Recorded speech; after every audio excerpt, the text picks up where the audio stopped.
Hello, this is Chef John from foodwishes.com with Panzanella salad.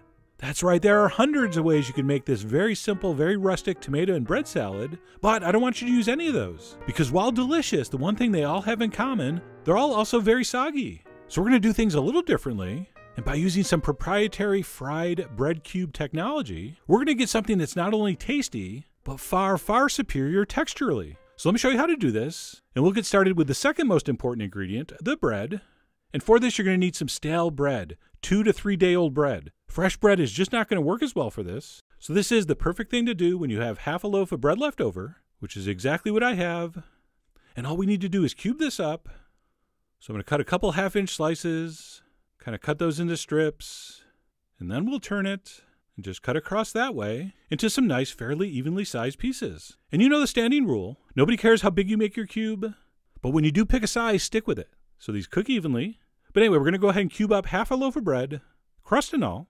And once our bread is prepped, what we're going to do is we're going to transfer that into a large skillet, and we're going to place that over medium heat, and we're going to toast this bread in the pan with lots of olive oil. I mean a lot. Make sure there's some on every cube.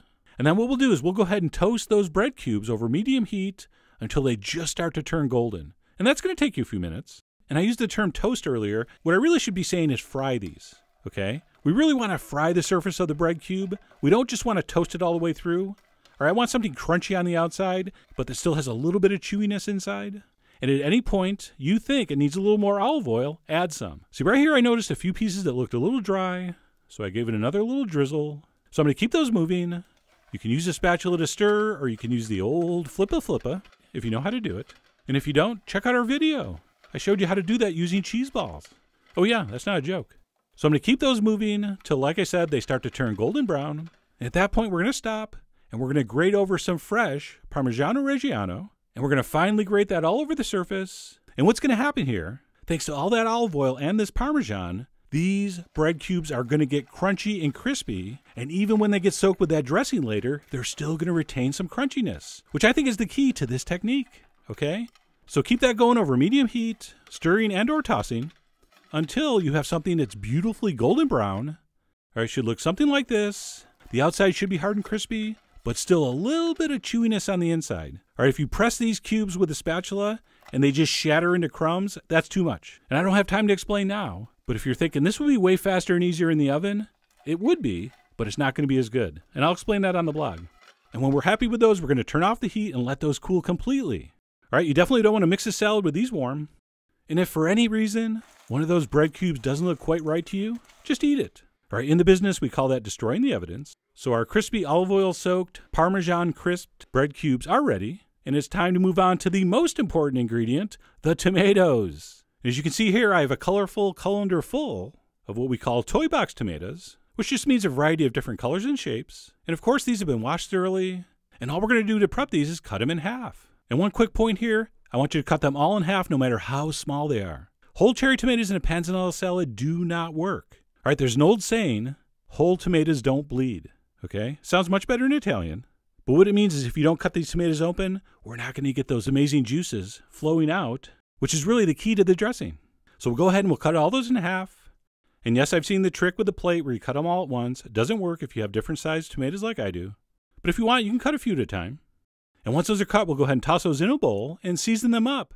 So we're going to need some salt, a little bit of freshly ground black pepper, and a pinch of sugar. All right, don't use it if it's contrary to your culinary belief system, but it really is important here. The sugar along with the salt is really what draws the liquid out of those tomatoes, which, as I just mentioned, is key. We're also going to need some kind of acid, and for me, there's only one choice, red wine vinegar. In my opinion, that's what works the best in this by far. All right, I think balsamic's way too sweet, but suit yourself. And then we're also going to drizzle in some extra virgin olive oil, the best stuff you got, and I'm going to give that a little mix. And then the only other thing I'm going to put in here is a little bit of finely minced garlic. And you'll see in lots of other recipes they're calling for cucumbers and peppers and onions and lots of other stuff. I don't think any of that should go in here. And really the only way I can explain my reasons for not doing that is if you taste this, because I think you'll agree there's no way it could have gotten any better. But anyway, we're going to stir in some garlic. And you can see already here we got lots of those juices forming. Ooh, that's looking good. And then all we're going to do is cover that and let that sit for about 20 minutes. And in just that short amount of time, you're going to be amazed at how much juice comes out. And while we are waiting for that magic to happen, let's go ahead and prep the last ingredient, some fresh basil. Just grab 4 or 5 big leaves, kind of roll them up like that, and then take your sharpest knife and just slice it across like this into thin ribbons. Our French friends would call that chiffonade. All right, so our basil's set. Let's go ahead and check our tomatoes. It's been about 20 minutes, and as you can see, very, very juicy. And we are ready for final assembly. So let's go ahead and toss in our basil. I'm also going to give it another little additional splash of oil and vinegar, and you may have to adjust that as you go. So let's go ahead and give that a quick mix. And then last but not least, we're going to put in roughly equal amounts of our fried bread cubes. And I certainly don't want you to measure those. Just dump a couple handfuls in. In fact, that reminds me, I don't think I'm going to give any ingredient amounts here. It's really not that kind of a recipe. Seriously, one of the only ways to screw up a recipe like this is overthink it. So we'll toss our bread in, and then we're going to mix that up for a good 2 or 3 minutes until you're fairly certain all those bread cubes are fully saturated.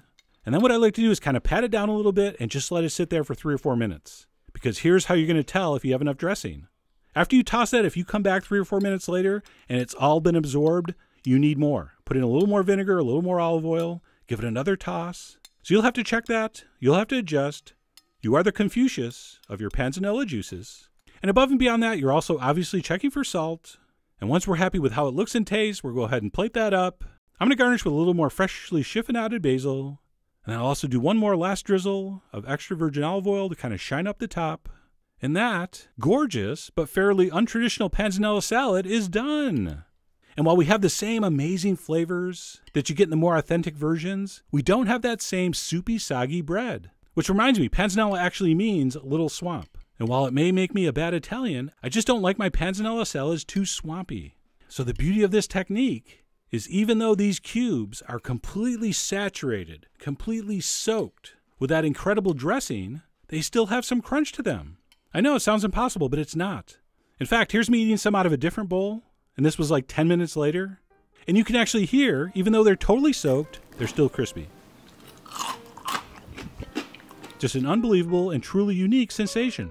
And above and beyond the texture, which is amazing, the flavors here are just indescribable. So whether you've never had this salad before, or you've only had it in its traditional swampy form, I really hope you give this technique a try. If you do, I think you're going to be a huge Fanzanella of the Panzanella.